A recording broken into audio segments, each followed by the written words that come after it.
toleraba el pecado. Ustedes saben que cuando la Biblia nos dice, ama a Dios con todo tu corazón, muchos cristianos han negligido y han olvidado que la responsabilidad no solamente es amar a Dios, sino que al decir que amamos a Dios, tenemos que, de una forma paralela e inherente, amar la santidad y la justicia. Tú no puedes decir que amas a Dios sin que tú aborrezcas y odies, escucha las palabras que estoy usando, sin que tú aborrezcas y odies la maldad y el pecado. En la cruz de Jesucristo Dios nos mostró su amor, pero al mismo tiempo el amor lo vemos nosotros al morir Cristo en nuestro lugar. Pero vemos el odio y la indignación justa y santa de Dios a Él tener que castigar a su Hijo. Entonces Dios castiga a su Hijo. Dios permite que su Hijo muera en manos de criminales y de pecadores. Ahí vemos la indignación intensa, el odio de Dios por el pecado, al grado que lo llevó a sacrificar a su Hijo. Y de su Hijo hacia nosotros vemos su amor. Entonces no podemos, la gente no ha comprendido el amor ni el odio de Dios, mucho menos. Porque para nosotros como seres humanos nos es incomprensible entender y creer cómo puede Dios odiar. Porque para nosotros el odio es algo negativo. Sin embargo, hay un odio bíblico que es justo y que es santo, cuando es motivado ante la indignación de la maldad. Entonces, cuando tú vas caminando por la calle, les decía yo el domingo, y ves que una persona está abusando de una niña de 10 años o tratando de violarla, no vas a llegar a decirle, en el nombre de Jesús, peace and love, suéltela por favor. ¿Verdad? Llegas y lo agarras a patadas a ese tipo, o si tienes una pistola le das 2 o 3 o 4 tiros en las piernas, o usas la violencia y la fuerza. ¿Por qué? Porque estás usando la indignación para proteger la vida y la santidad de la vida y la dignidad humana. Si te encuentras a Bin Laden ahorita en la esquina, ¿qué haces? Bin Laden, Cristo te ama. ¿Verdad? Tú no puedes, vas a tener que usar tal vez la fuerza para agarrarlo, esposarlo, entregarlos a las autoridades.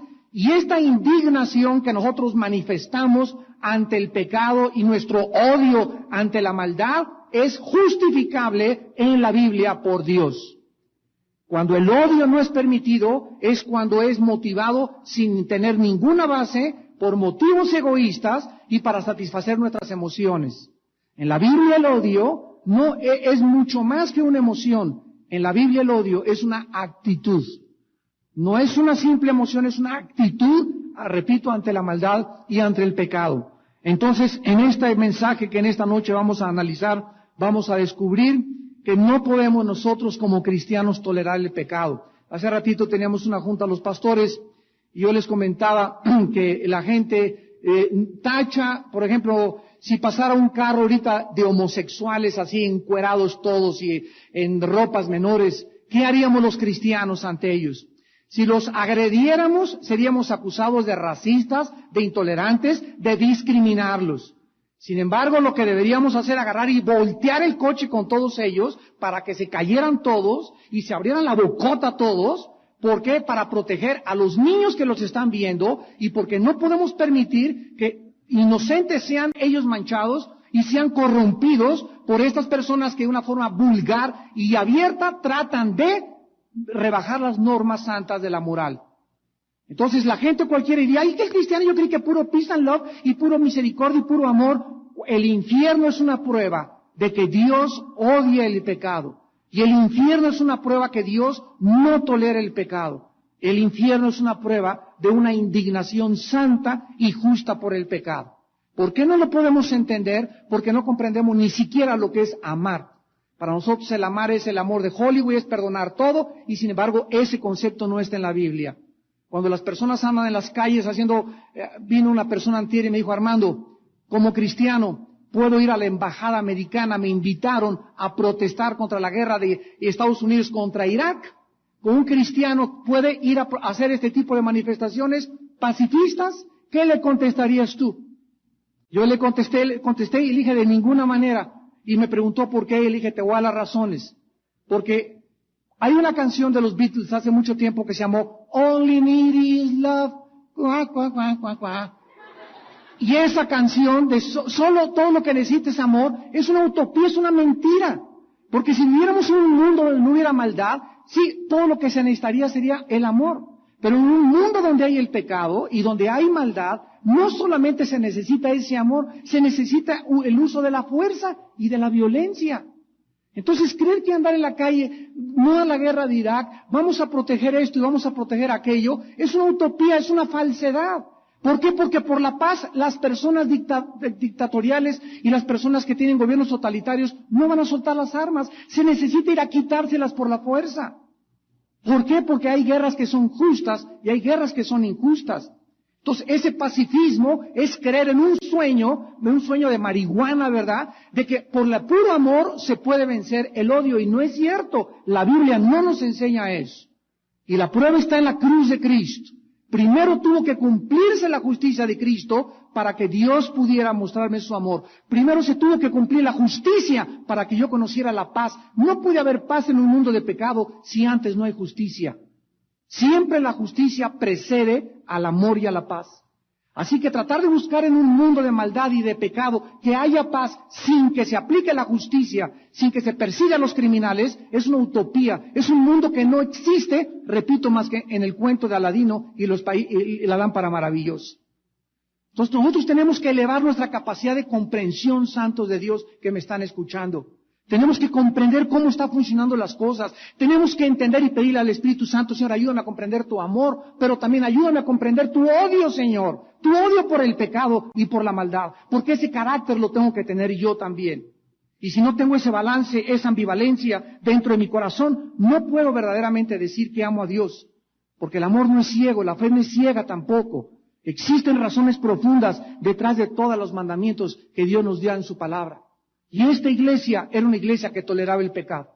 Es como aquellos hermanos que, corrieron a un hermano de la iglesia. ¿Por qué lo corrimos? Venga para acá, mire, lo corrimos porque es la 4ª vez que lo agarramos, son sacando a las niñas, ya embarazó a 2 chamaquitas, y ese muchacho no merece estar aquí. Por el amor de los demás, sacamos a ese muchacho de la iglesia. Sacamos a esa señora de la iglesia, porque viene a la iglesia a pedirle dinero a todos, a sablear a todos, y eso no es falta de amor, es por el amor de los que se quedan, por lo cual aplicamos nuestra indignación ante la gente que se quiere pasar de listo y abusar de la iglesia, porque eso no es el amor. El amor se manifiesta, repito, cuando se busca la justicia y cuando se busca la santidad de Dios.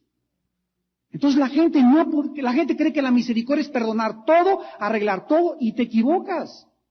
Es como el marido que engaña a su esposa. Y pues tú tienes derecho a perdonarme porque Cristo me perdonó. Sí te perdono, Panchito, y lo que tú quieras, cometiste adulterio, pero sabes una cosa, aquí tengo una herida que tú me hiciste contra adulterio, y esta herida tarda, porque soy ser humano, años en sanar. Y tú vas a tener que demostrarme en los próximos 3 años, Panchito, que realmente eres digno de que te demuestre mi confianza, no de la noche a la mañana, ya, te perdono y se acabó todo. Pues, bueno, ¿qué les pasa? Ahora sí que vamos a hacer el programa ¿Qué les pasa a nosotros? ¿Qué nos pasa verdaderamente? No, pues tú tienes que estar sujeta a mí. Y discúlpame, una cosa es estar sujeta a ti, otra cosa es ser tu esclavo y tu sirviente. Y Dios no me manda a ser esclavo de nadie. Entonces, bajo la cobertura y bajo los términos de, tiene que estar sujeta, y cállese, y usted no tiene que hablar, comenzamos a salirnos y a irnos a un extremo que no existe en la Biblia. ¿Y todo por qué? Porque mi pueblo pereció, porque le faltó conocimiento. Y así está la mayoría de las iglesias y la mayoría de los cristianos y la mayor parte de los líderes espirituales en el mundo entero, sin tener respuestas ni poder tener un equilibrio verdadero en las enseñanzas de la palabra de Dios. En esta noche que vamos a estudiar a Jezabel, vamos a ver muchísimo relacionado con el gobierno de la iglesia, la mujer y el papel de la mujer dentro de la iglesia. Dice en Apocalipsis 2, 18 al 20, escribe al ángel de la iglesia en Tiatira, el Hijo de Dios: el que tiene ojos como llama de fuego y pies semejantes al bronce bruñido, dice esto: yo conozco tus obras, y amor, y fe, y servicio, y tu paciencia, y que tus obras postreras son más que las primeras. Pero tengo unas pocas cosas contra ti, que toleras. Esa palabra es muy importante, la tolerancia. Que estás tolerando que esa mujer, Jezabel, que se dice profetiza, enseñe y seduzca a mis siervos a fornicar y a comer cosas sacrificadas a los ídolos. Vamos a quedarnos hasta este momento y vamos en primer lugar a ofrecerles el contexto histórico y geográfico de la iglesia de Tiatira. La ciudad de Tiatira estaba localizada a 64 kilómetros al sureste de Pérgamo, que ya estudiamos esa iglesia, y fue establecida por Seleuco Nicator en el año 300 antes de Cristo y duró hasta el año 281 después de Cristo. O sea, que casi 500 años duró esta ciudad y formó parte del imperio de Alejandro el Grande. La ciudad actualmente se llama Aquisar, con K, Aquisar, y tiene 35,000 habitantes. La importancia de esta ciudad radicaba en la posición geográfica que tenía, porque estaba en el camino donde se unían Pérgamo con Sardis y que seguía el camino hasta Filadelfia y hasta la Odisea. Era el camino donde viajaba el correo imperial de Roma. Llegó a ser esta ciudad un oasis de la cultura griega en un desierto realmente oriental. Su dios era Apolo, era el dios de la ciudad. Y tenían otro dios que era un héroe militar llamado Tiramo o Tirimo.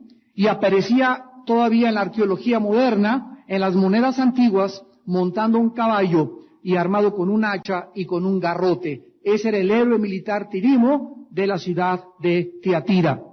También en Tiatira tenían un oráculo o un santuario inmenso de adivinación, de brujería, y estaba dirigida por una sacerdotisa llamada Sámbate. Era el centro, además, de la industria del teñido, de la lana y de las telas. ¿Se acuerdan ustedes en Hechos 16 a Lidia, la que vendía púrpura? Bueno, ella era natural o había nacido aquí en esta ciudad de Tiatira. Muy bien, esta iglesia estaba teniendo dos problemas principales. En esta ciudad de Tiatira se celebraban periódicamente banquetes en los templos paganos y además se ofrecía en estas orgías, porque eran orgías, carne sacrificada a los ídolos. ¿Podían los cristianos asistir a este tipo de banquetes? Como los cristianos actualmente, ¿puedo ir a una boda religiosa o puedo ir al banquete nada más? ¿Cuál de las dos cosas puede un cristiano con discernimiento y comprensión de los caminos de Dios decidir para ver cómo actuar en el mundo, en el siglo XXI, donde nos encontramos? Y en segundo lugar, estos banquetes acababan siempre en orgías. ¿Podían los cristianos estar presentes en estas celebraciones? Los cristianos de la iglesia de Tiatira habían cedido a sus convicciones morales y bíblicas y comenzaban a permitir la inmoralidad y las falsas enseñanzas a su propia vida. Actualmente en el siglo XX podríamos hacer las mismas preguntas a los cristianos que en este momento nos están escuchando. ¿Hasta dónde tienes tú convicciones morales y hasta dónde respetas las normas de santidad en tu manera de vestir? Primera pregunta a las mujeres. Hay iglesias, yo conozco y viajo bastante seguido, donde dentro de la iglesia, no estoy hablando de muchachas que acaban de llegar a la iglesia el domingo, siempre tenemos visitantes y miren cómo vienen vestidas y no les vamos a criticar porque no podemos a una persona que acaba de llegar a la iglesia imponerle reglas. Pues ya el próximo domingo tienes que venir vestida así, sino que tarda tiempo en que la muchacha vaya captando, entendiendo por qué Dios quiere que sea su vestido moral, con pudor, etcétera, etcétera. Pero si después de 6 meses, un año, una muchacha o una mujer en la iglesia sigue viniendo a la iglesia con pantalones entallados, menos con el ombligo de fuera, caminando como licuadora enfrente de todos, con un escote hasta por acá, etcétera, etcétera, nos damos cuenta que hay falta de muchas convicciones morales en el área del pudor y en el área de la decencia de muchas mujeres que se dicen que siguen a Jesucristo. Entonces nosotros tenemos que estar continuamente subiendo. El mundo cada día baja más. Las mujeres del mundo cada vez se descubren más. La mujer de Dios cada vez se tapa más. Y tú no tienes que bajarte al nivel donde están las mujeres y descubrirte cómo ellas hacen, caminar como ellas caminan, bailar como ellas caminan, porque tú tienes otro llamado, tú tienes otro conocimiento. Dios te llamó a vivir en otro reino, en otra dimensión, para que lo conocieras a Él, para que fueras santa, para que fueras pura, para que no atrajera las miradas de los hombres sobre tu cuerpo, sino sobre tu espíritu afable y apacible y sobre el verdadero valor que tiene tu corazón y tu alma delante de Dios. Atraer las miradas sobre tu cuerpo hará, ¿verdad?, que algún día te acaben violando, te acaben secuestrando. La mayor parte de los violadores dicen eso. Es que esa muchacha pasaba enfrente de mi casa con sus pantalones apretados y se vuelve obsesión. Y tú no tienes por qué estar tentando a los hombres y mucho menos si eres casada. Así que esta iglesia es un tipo de las iglesias del siglo XX que toleran, que permiten que las normas de la santidad sean rebajadas y comienzan a manifestar una conducta dentro de la iglesia igual a la que existe fuera de la iglesia en el mundo. Cristo comienza describiéndose a sí mismo como el Hijo de Dios. Dice el versículo 18, el Hijo de Dios, el que tiene ojos como llama de fuego y pies semejantes al bronce bruñido, dice esto. Este título enfatiza su deidad y es muy significativo porque en el capítulo 1 de Apocalipsis, versículo 13, dice la Biblia, vi en los medios de los 7 candeleros a uno semejante al Hijo del Hombre. Aquí en el capítulo 1, versículo 13 es Hijo del Hombre. Aquí él se describe como el Hijo de Dios. ¿Por qué? Porque el Hijo del Hombre enfatiza su humillación y su identificación con todos los creyentes desde Adán. Y como el Hijo de Dios, Cristo adquiere y se adjudica este título para identificarse como no solamente fui un hombre y me identifico con ustedes como seres humanos, sino quiero también que recuerden que soy divino. Porque soy Dios en la carne. El que me ha visto a mí, dijo Jesús, ha visto al Padre. Juan capítulo 10. Ahora, además de esto, Jesús dice que Él es el que tiene ojos como llama de fuego. Y esto significa que los ojos de llama de fuego nos hablan que aquí Jesucristo no tiene ojos de borreguito a medio morir. La primera vez que vino Jesús al mundo, vino como un cordero, enmudeció ante sus enemigos, no se defendió, imitó un cordero, ¿verdad? Los discípulos asombraron que aguantara, que le hicieran. Pero el retrato de Cristo en Apocalipsis, como lo vimos en las primeras conferencias, es un Cristo totalmente diferente al Cristo que vino a la tierra. Es un Cristo que viene a juzgar al mundo, con los ojos penetrantes que nos hablan de juicio, los pies de bronce bruñido. El bronce en la Biblia habla de juicio, y ahora que venga Cristo ya no viene a salvar a nadie, viene a juzgar a todos los seres humanos que rechazaron y no quisieron aceptar su sacrificio para pagar por tus pecados en la cruz del Calvario. Entonces, estos ojos de fuego nos hablan, ¿verdad?, de la tremenda y escalofriante penetración de esa mirada que va a desnudar a cualquier persona que crea que está disfrazada, y la mirada de Cristo en esta noche te revela los más profundos secretos de tu corazón. En Jeremías 17, 9 al 10, Dios dijo estas palabras. Engañoso es el corazón más que todas las cosas, y perverso, ¿quién lo conocerá? El otro día estaba yo leyendo la vida de un agente del FBI, un ex director del FBI, apellidado Hansen, que desde 1988 hasta el año 2000, por 12 años, este hombre que era de los máximos directores de la Oficina Federal de Investigaciones en Estados Unidos de la Policía, 12 años le estuvo pasando información a los rusos. Y durante 12 años le estaban pague y pague y pague, y ni el cura que lo confesaba, ni su esposa, ni sus mejores amigos, nadie sospechó de él durante 12 años. Era un hombre que vivía verdaderamente una doble vida. ¿Cuántas personas que me están escuchando viven una vida doble?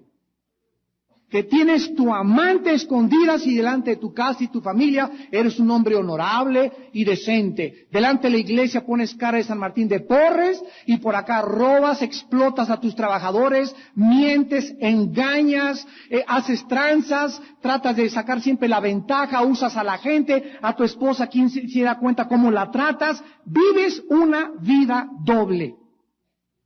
Y la Biblia dice que algún día, versículo 10, yo Jehová que escudriño la mente. Dios conoce tu vida, Dios conoce mi vida. Dios conoce lo que pensamos en los secretos. Dios sabe cuántos viven hasta con 3 personalidades. Y cuando Él venga, la Biblia nos muestra a un Cristo con unos ojos de llama penetrantes, pudiendo escudriñar a aquellos que creyeron y se disfrazaron y usaron diferentes máscaras en esta vida. Quiero decirte que en el día de tu muerte le entregarás cuentas a tu Creador. Y Él te desenmascarará públicamente porque las obras serán puestas en público, como dice la palabra en 1 Timoteo capítulo 5. No hay nada escondido que no haya de salir a la luz. Yo Jehová que escudriño la mente y que pruebo el corazón para dar a cada uno según su camino, según el fruto de sus obras. Ahora vemos nosotros que en el versículo 9, Cristo de Apocalipsis 2, versículo 19, le tiene unas palabras de aprobación a esta iglesia. Yo conozco tus obras, y amor, y fe y servicio, y tu paciencia, y que tus obras postreras son más que las primeras. Vemos que esta iglesia tenía obras indicando que muchos estaban activos sirviendo a Dios. Amor, ¿verdad? En esa época se construyeron muchos hospitales y asilos para ancianos cristianos, lo cual es una, ante la gente, entre comillas, manifestación de amor al prójimo. Fe, esta iglesia, ¿verdad?, tenía una perseverancia y decían que creían en Dios. Santiago nos dice, si tú tienes fe y no tienes obras, tu fe no sirve para nada. Tenían servicio, o sea, estaban comprometidos en la obra y servían en diferentes ministerios. Eran pacientes, no se daban por vencidos, perseveraban y tenían buenas obras más que las postreras. Pero sin embargo, Cristo le hace una acusación muy seria a la iglesia, como se la hizo a la iglesia de Éfeso. ¿Recuerdan ustedes a la iglesia de Éfeso? Conozco que eres paciente, que les das dulces a los niños, que visita los hospitales y que haces buenas obras. Pero tengo contra ti que has perdido tu primer amor.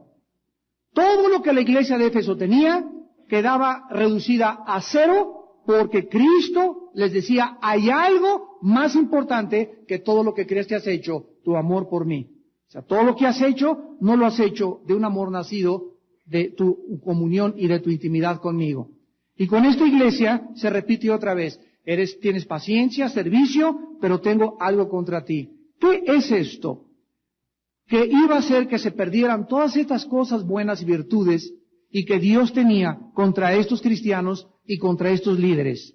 Que toleras a esa mujer Jezabel, que se dice profetiza, enseña y seduzca a mis siervos a fornicar y a comer cosas sacrificadas a los ídolos.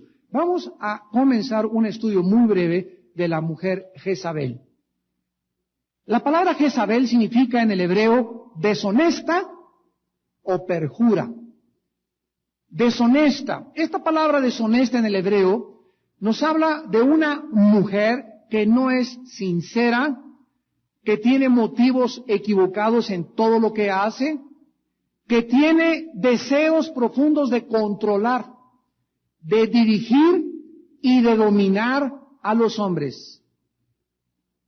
Es una cosa en la naturaleza femenina, lo vamos a ir viendo para que no confundamos con el verdadero liderazgo femenino que anhela controlar y dominar para sus propios beneficios personales y satisfacer su ego. ¿Quién fue esta mujer en el Antiguo Testamento? Vayamos rápido al primer libro de los Reyes.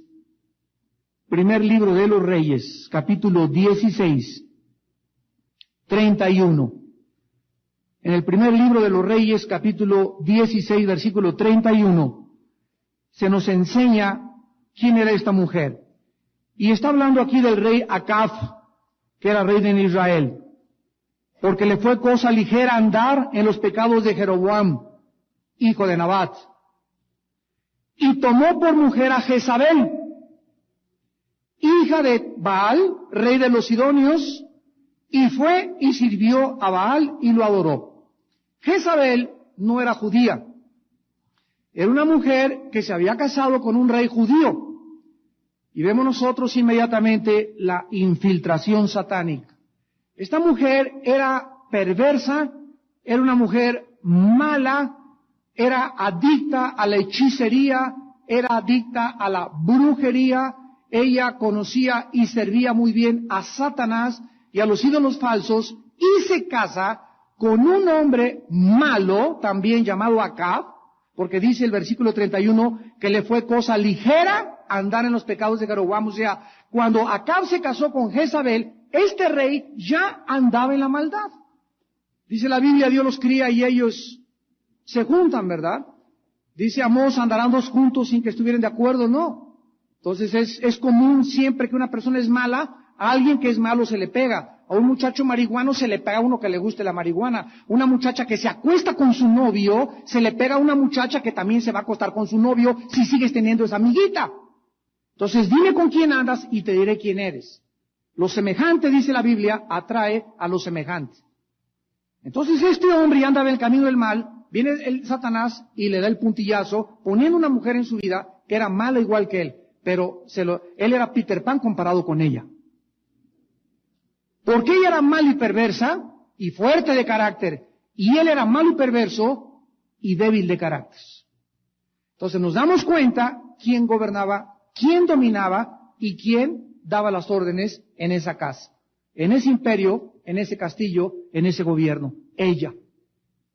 Esta mujer, dice la Biblia, ahora vayamos a 1 de Reyes 21, 25, 1 de Reyes 21, 25, dice que a la verdad ninguno fue como Acab, que se vendió. Vemos que era un hombre sin convicciones, era un hombre que no le interesaba leer la Biblia, era un hombre que no le interesaba consultar la Torah, se vendió para hacer lo malo ante los ojos de Jehová.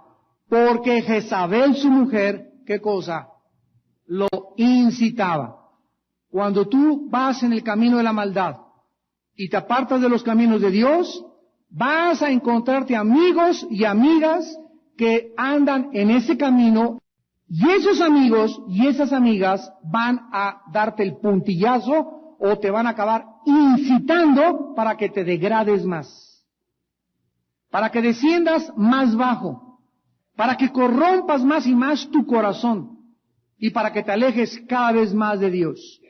Esta mujer era lo último que necesitaba el rey Acab. Ella lo incitó a ser todavía más malo. Vayamos ahora al segundo libro de Reyes,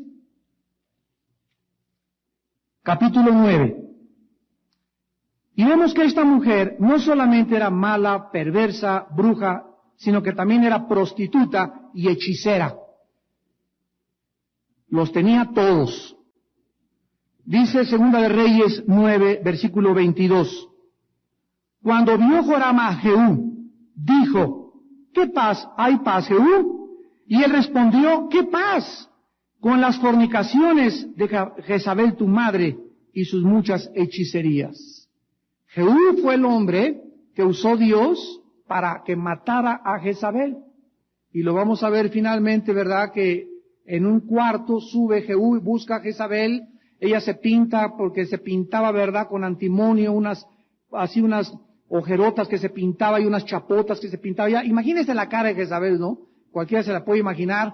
Y entonces Jehú le dice a los eunucos, échenla por el balcón. Y le echaron por el balcón, y cuando dio por el balcón, quedó desparramado totalmente, y llegaron los perros y se la comieron. Y lo único que le quedó fueron las palmas de las manos y los pies.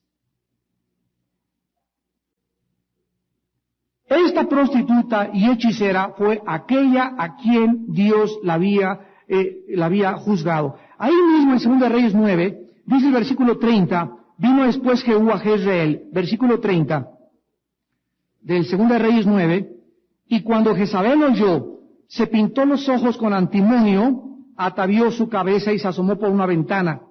Y cuando entraba Jehú por la puerta, ella dijo, ¿sucedió bien a Zimri que mató a su señor? Alzando él entonces su rostro hacia la ventana, dijo, ¿quién está conmigo? ¿Quién? Y se inclinaron hacia él 2 o 3 eunucos. Y él les dijo, echadla abajo, y ellos la echaron, y parte de su sangre salpicó en la pared, en los caballos, y él la atropelló. Entró luego después que comió y bebió, y dijo, ahora vayan a ver a aquella maldita y sepúltenla, pues es hija del rey. Pero cuando fueron para sepultarla, no hallaron de ella más que la calavera, y los pies y las palmas de las manos. Y volvieron y se lo dijeron, y él dijo, esta es la palabra de Dios, la cual él habló por medio de su siervo Elías Tisbita, diciendo, en la heredad de Jezreel comerán los perros las carnes de Jezabel. Murió pues, igualmente murieron sus hijos y todos sus seguidores. Regresamos al Apocalipsis, después de ver a esta Miss Universo. Y dice la Biblia que dentro de la iglesia de Tiatira se infiltró una mujer. Y para que nosotros en el siglo XXI pudiésemos darnos cuenta qué tipo de mujer, y los cristianos del Nuevo Testamento, se usó el nombre de Jezabel. Y ya con el nombre de Jezabel ubicamos las características de esta mujer del Antiguo Testamento y vemos que los espíritus que operaron en esta Jezabel, cuando murió Jezabel, los espíritus no se mueren, se salen de los seres humanos y siguen en el mundo vagando, buscando a alguien semejante, a quien se le puedan meter con las mismas capacidades. Si tu madre fue bruja y se murió tu madre y la enterraron, los espíritus de brujería de tu madre se le van a meter a cualquiera de ustedes como hermanos, sobre todo cuando no son cristianos. Uno es el premiado siempre. El espíritu de alcoholismo de tu padre va a alcanzar a sus nietos y a sus bisnietos hasta la 3ª o 4ª generación, porque estas maldiciones, así se llaman maldiciones, dice la Biblia, alcanzan hasta 4 generaciones de los que odian a Dios y de los que rechazan a Dios. Por el nombre que dice Jezabel, que se dice profetisa, indica que esta mujer en la iglesia era una mujer mala, falsa profeta, seductora, coqueta, devoradora de hombres, ejercía una influencia tremenda sobre los varones, pero la influencia de ella estaba cubierta, estaba escondida. Nunca Satanás se presenta, ni los malos, ni les repito, ni las malas, ni los que se meten a la iglesia, a y a todas las iglesias, nunca se mete nadie así, llegó el lobo, me los voy a comer a todos. Siempre entrará, como me acuerdo en el centro cívico, llegaron dos señoras, no les digo ni hermanas todavía, llegaron 2 hermanas y, pastor, sí, mucho gusto, queremos decirle que tenemos todos los dones espirituales, somos profetisas y venimos aquí a dar palabra del Señor a su iglesia. Cálmate, Débora, que le digo una, ¿verdad? Le dije, miren, señoras, antes de que quieran abrir la boca, le dije, en primer lugar, la primera regla, les prohíbo, así les dije, les prohíbo abrir la bocota en 6 meses. Ay, qué feo nos dijo. En segundo lugar, se van ustedes a trabajar al departamento de higiene o a lavar los baños y los pisos por 6 meses. Y después de que estén aquí trabajando en la iglesia, en las labores más bajas, ¿verdad?, que supuestamente son las más grandiosas delante de Dios, ahí voy a ver qué tanta humildad tienen. No duraron ni 2 días en la iglesia. Y así pasa, ¿verdad? Hay gente que llega y es que tienen en los estudios bíblicos, es que los pastores deberían escucharnos porque tengo palabra del Señor. Miren, hermanos, cada semana me pasan a mí así folders con hojas de hermanas que me mandan, otros anónimos con cartas. Pastor Alducin, quiero decirle que el Señor me dijo que hay pecado en este fulano de tal y que usted tiene que obrar así, bla, bla, bla, bla, bla. Y todas estas cartas que nos llegan de supuestas profetisas, que se dicen profetisas, nosotros como líderes espirituales tenemos la responsabilidad de discernirlas. Pues es que viene el juicio contra México y tuve un sueño y usted, pastor, tiene que anunciarles que el 15 de febrero va a estallar esta guerra y viene terremoto y porque es palabra del Señor. Yo siempre a las que les puedo contestar les digo, a mí no me ha dicho nada el Señor. Y sabes una cosa, trato diario de estar muy cerca con el Señor. Yo no sé por qué el Señor, si me ama, me va a mandar un recado por otro lado. Si me manda un recado por otro lado es para confirmar algo que ella me dijo, pero no algo que es nuevo, ni que tampoco tenga yo que hacerte caso para poder yo dirigir ni siquiera el destino de la iglesia que Dios puso en nuestras manos como líderes para hacerle caso a tantas babosadas. Porque son babosadas. Son personas que tienen un ego tan grande que se creen profetizas. Mira, esas personas siempre pregúntales, a ver, ven para acá, Débora. Quiero preguntarte, número uno, para poder, es la prueba de las falsas profetas. Quiero decirte, ¿cuántos versículos memorizas diario? ¿Cuántos versículos memorizas diario?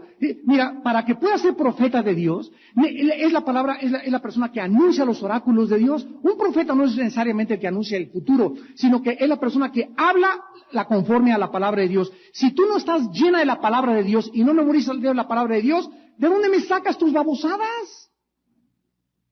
¿Y por qué dice que son babosadas? Te lo voy a mostrar con la Biblia. Vayamos a Jeremías. Ay, hermanos, esto ha pasado y pasará y seguirá pasando, desde el Antiguo como en el Nuevo Testamento. Dice en Jeremías capítulo 14, versículo 29, que Dios le mandó a su profeta a que dijera estas palabras. Jeremías 14,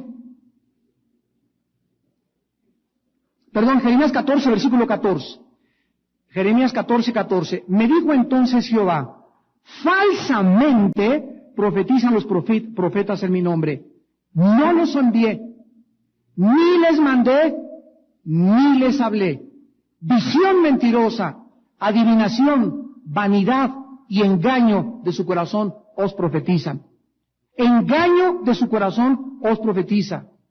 Versículo 15, por tanto ha dicho Jehová, sobre los profetas que profetizan en mi nombre, los cuales yo no envié, y dicen, ni espada ni hambre habrá en la tierra, con espada y con hambre serán consumidos, es profetas. Desde el Antiguo Testamento llegaban al pueblo de Dios, ¿quiénes? Hombres y mujeres con mensajes de Dios, entre comillas supuestos mensajes de Dios. Imagínense ustedes la enorme responsabilidad que tienes tú como padre de familia, yo como pastor, como un oficial en el gobierno, de discernir, de distinguir por el amor de Dios lo que es de Dios y lo que no es de Dios, porque si nos vamos con la finta y crees que es de Dios, te pueden sacar del camino, porque son enviados por el infierno. Vayan ustedes a Jeremías 23 ahora, Jeremías 23, versículo 16. Dice Jeremías 23, versículo 16. Así ha dicho Jehová de los ejércitos, no escuchéis las palabras de los profetas que os profetizan, os alimentan con vanas esperanzas, hablan visión de su propio corazón, no de la boca de Jehová. Versículo 21, no envié yo a aquellos profetas, pero ellos corrían, yo no los hablé, mas ellos profetizaban. Versículo 25, yo he oído lo que aquellos profetas dijeron, profetizando mentira en mi nombre, diciendo, soñé. ¿Hasta cuándo estará eso en el corazón de los profetas que profetizan mentira y que profetizan en el engaño de su corazón? Ahora, vayamos al Nuevo Testamento. Segunda de Pedro, capítulo 2. Para el que tenga dudas de que la Biblia y que la vida cristiana no es una guerra y no estamos en una guerra continua.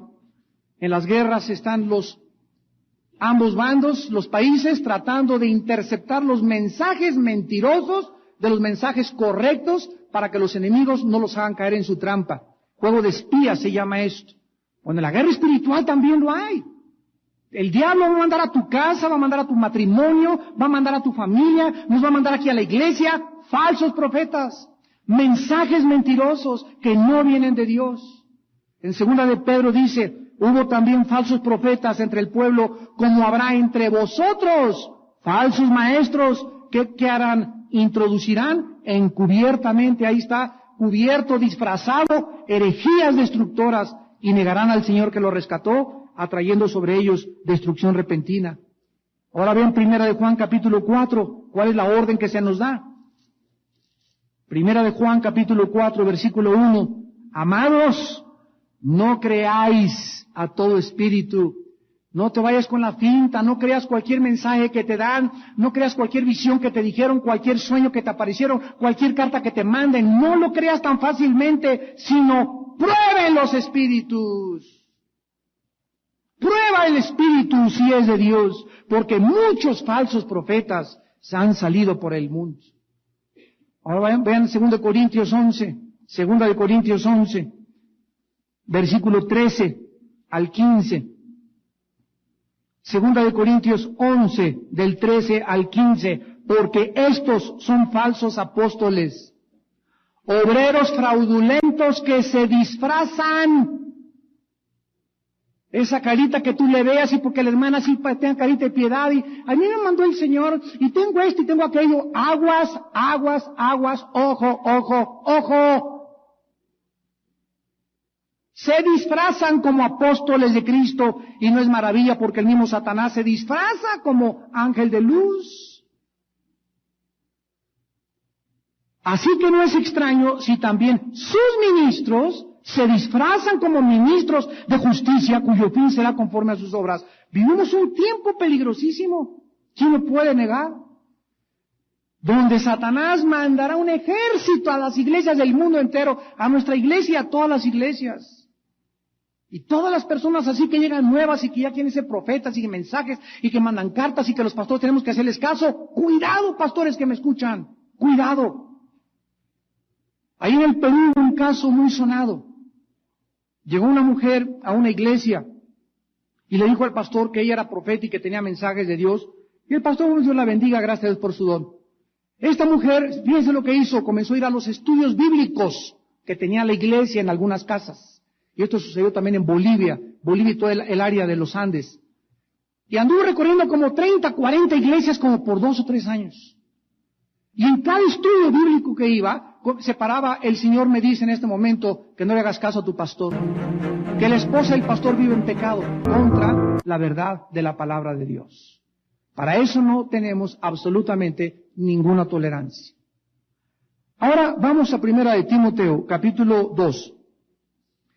Y veamos entonces que cuando esta mujer se decía profetiza, ¿qué significaba? Que decía que recibía mensajes directamente de Dios para comunicarlos a la iglesia, vanagloriándose desde luego en tener mensajes divinas. Y esto, desde luego, no significa que no haya verdaderas profetizas de Dios y verdaderos profetas de Dios. Sí los hay, en muchas iglesias hay mujeres ungidas con un ministerio precioso que Dios las ha llamado y los líderes discernimos. Y tenemos que aceptar y tenemos que reconocer cuando alguien tiene, y eso es después de mucho tiempo de conocer a la hermana, de mucho tiempo conocer al hermano. Nadie más que el tiempo nos puede garantizar que verdaderamente hay una mano de Dios especial en esa mujer, en ese siervo. No de la noche a la mañana. Entonces, no quiere decir esto que no haya el original, lo verdadero. Porque sí lo hay. Hay lenguas verdaderas, hay sanidades verdaderas, hay gente que se cae para atrás, que las toma el Espíritu Santo, hay gente que ellas mismas se tiran para atrás, y hay gente que los chamucos se tiran también. Yo recuerdo una reunión que tuvimos en un congreso grandísimo en una ciudad de México, que el predicador comenzó así, pero de una forma indiscriminada a tumbar a todos. Me acuerdo que se acercó conmigo y de una forma descarada, así me puso el pie y me empujó con la mano. Y le agarré así el brazo y le dije, y lo jalé de la corbata. Y le dije, ¿sabes qué? Eso no lo hagas. Es una profanación contra el nombre de Dios. A mí no me tumbas a la fuerza, le dije. Dije, yo desde que veo una persona que pone la mano y te comienza a empujar, ten cuidado, quítale la mano. Nadie que te tiene que empujar. Si te caes y das el azotón, te tumba el Espíritu Santo. Y no vas a caer descalabrado. Entonces hay cosas que son de Dios y hay cosas que no son de Dios. Hay otra gente que no las tumba nadie, pero tienen que caerse para sentir y que la gente lo vea, que el Espíritu Santo los tocó. Y sin embargo, es autosugestión. O el Espíritu verdaderamente te toca. Entonces, todo es falsificado en la iglesia de Dios. Nosotros tenemos que discernir qué es de Dios y qué no es de Dios. Pero es predicadores que llegan, pum, pum, pum, pum, pum, pum, pum, ¿verdad? Mi Rambo,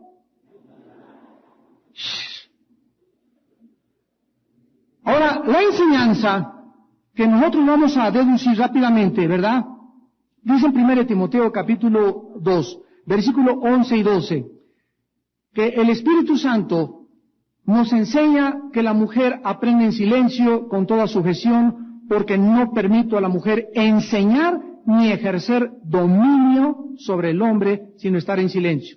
Estos versículos se llegaron a tomar y se colocaron en un extremo donde existen iglesias verdaderamente que a la mujer, cállese. ¿Por qué? Porque aquí lo dice. Y para que nosotros podamos entender el contexto, porque siempre el texto sin el contexto es un pretexto, tenemos que ver qué es lo que estaba pasando en las iglesias, como en la iglesia de Corinto también. No había 1 Timoteo, no había Corintios, no había nada del Nuevo Testamento en la iglesia primitiva. Estaba en la iglesia de Corinto, llegaba Pablo, ya saben, hay hermanitas de todo tipo, pero hay hermanas lindas, hay hermanas que no les para la lengua, pero ni un ratito, hay otras que en todo se meten, hay otras que son bien chismosas, hay otras que son critique a todas las demás, hay de todo en la iglesia. Aquí tenemos de tutti frutti, vainilla, limón y de mango. Se paraban en la iglesia y mi marido, y al revés, usted cae y se siente ese Pancho.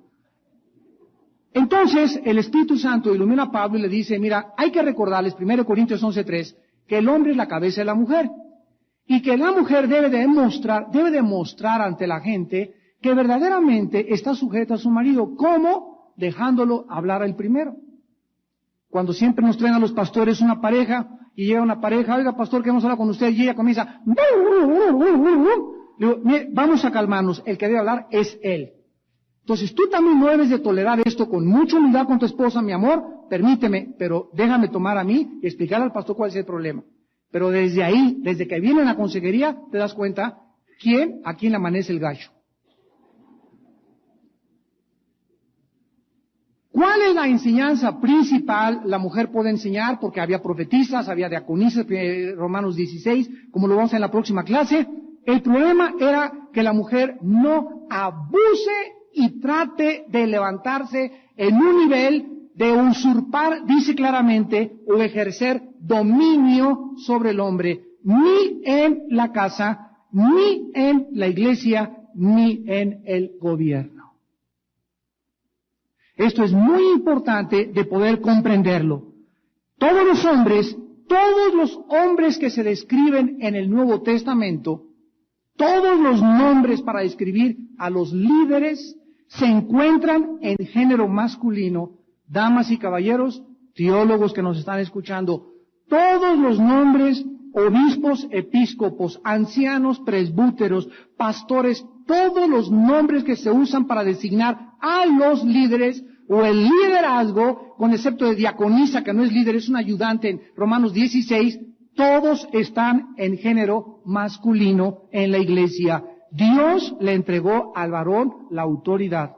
Dios creó primero a Adán, y el gobierno de las naciones, el gobierno del hogar y el gobierno de la iglesia debe estar en manos de varones. Todas las palabras originales están absolutamente en masculino. Ahora vamos a comenzar a contestar preguntas que surgen inmediatamente, pero ¿qué de todas esas mujeres que se encuentran pastoreando? Yo conozco hermanas en Cristo que son pastoras y están haciendo una labor maravillosa. Escuchen esto, la voluntad de Dios es doble, es directiva y es permisiva. Y el hecho de que Dios permita algo no significa necesariamente que sea su voluntad. A ver si me van entendiendo. Dios quiere dirigir mi vida, esa es su voluntad directiva. Pero si yo me aparto de los caminos de Dios y me brinco las trancas y tú te casas con una persona equivocada, no digas, Dios quiso que me casara con este filisteo. No, Dios permitió porque nos dio la libre voluntad. Pero no era la voluntad de Dios que hicieras eso. Pasó lo mismo con el divorcio. Le preguntaron a Jesús, oye, explícanos, si está escrito que el hombre y su padre dejará y se unirá a sus mujeres a una carne, ¿por qué Moisés le dio carta de divorcio a los judíos? Y Cristo les contestó, por la dureza de su corazón. Pero no es la voluntad de Dios que haya divorcio. Pero por causa de la maldad del hombre, por la causa de hombres golpeadores, por causa del adulterio, Dios permitió que haya una separación para preservar la dignidad de sus hijas o de sus hijos y de los niños pequeños. pero no significa que sea la voluntad de Dios. Las iglesias actuales gobernadas por mujeres solo tienen un significado. Dios lo está permitiendo por la ausencia de liderazgo de los varones. ¿Por qué hay mujeres pastoras y por qué hay tantas mujeres que están en muchas iglesias llevando un liderazgo y pastores que están haciendo muy buen trabajo? Porque no hay hombres. Nada más por eso. Es un síntoma de decadencia del liderazgo masculino en una iglesia. Cuando son puras mujeres las que mandan y las que gobiernan. Por un lado, gracias a Dios por estas mujeres que han tomado las riendas del liderazgo. ¿Por qué hay tantas mujeres que en su casa ellas le leen la Biblia a los niños? Ellas los llevan a la escuela. Ellas pagan la luz, ellas pagan la renta, porque los hombres son unos baquetones, unos holgazanes, flojos, apáticos que han abandonado el liderazgo. Y creen que solamente toma un fénega, paga el gasto y la luz y ya te van esos 2 pesos. Creen que con eso ya cumplieron como hombres. Y eso no es ser hombre. Entonces, gracias a Dios por estas mujeres que han tomado las riendas en la casa, han tomado las riendas en la iglesia y han tomado las riendas en el gobierno, como Margaret Thatcher y otras grandes mujeres estadistas que mostraban la corrupción del liderazgo masculino en los mismos gobiernos. Pero no es la voluntad de Dios que así sea. Cristo le dijo a las personas que no lo querían adorar, si ustedes no me adoran ni me alaban, hasta las piedras me pueden alabar. Dios puede levantar aún lo que ni siquiera nos imaginamos para poder entenderlo. Ahora, todas estas mujeres que toman el liderazgo son Jezabeles, de ninguna manera. Existen cantidad de mujeres, repito, ungidas por Dios, que aman verdaderamente a Dios y a sus ovejas y que están realizando un trabajo maravilloso en la evangelización y en el pastorado de las almas. Entonces, ¿a qué tipo de mujeres se refiere Jesús con las Jezabeles en la iglesia?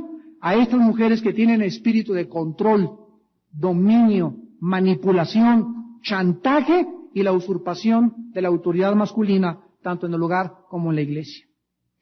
Vamos rápidamente a Isaías 3. Y vemos este fenómeno en el pueblo de Dios en el Antiguo Testamento, Isaías capítulo 3, versículo 12. Y vean ustedes un síntoma de decadencia en el pueblo de Dios. Isaías 3, 12. Los opresores de mi pueblo son muchachos y mujeres se enseñorearon de él. Pueblo mío, los que te guían te engañan y tú eres en el curso de tus caminos. Un síntoma de decadencia en el Antiguo Testamento fue cuando los jovencitos eran los que tomaban el liderazgo junto con las mujeres, porque los hombres habían apostatado.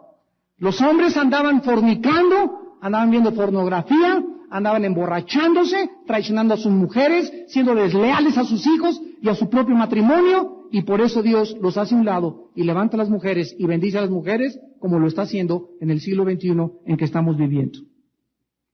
Estas mujeres son las que están tratando de dirigir, de gobernar y de provocar temor sobre los miembros en las iglesias con falsas profecías. Se dicen profetizas, recuérdalo, pero sin embargo son sueños y visiones mentirosas. De toda esta falta de orden dentro de una iglesia, escúchenme líderes, de toda esta falta de orden dentro de una iglesia, en una casa el responsable es el padre, en la iglesia somos nosotros. Nosotros no podemos tolerar. No lo podemos tolerar y lo debemos detener inmediatamente. Todo líder espiritual que no ejerza control y tolere este tipo de mujeres dentro de su iglesia, acabará tarde o temprano, comprometiendo sus convicciones con el mundo y va a acabar fornicando, y el varón que abandone el liderazgo que Dios le ha entregado, tarde o temprano, este varón será juzgado. Oremos. Padre, te damos gracias porque nos sigues amando al enseñarnos la verdad.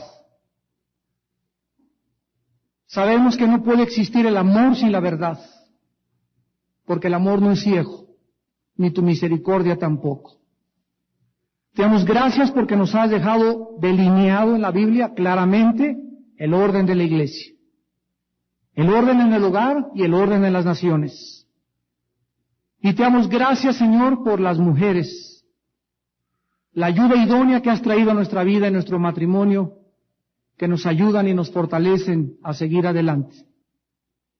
Gracias por esas mujeres que en los hogares han recogido las riendas que sus maridos han tirado. Maridos machos que han creído que ser hombres es ser peleoneros, borrachos, parranderos y jugadores.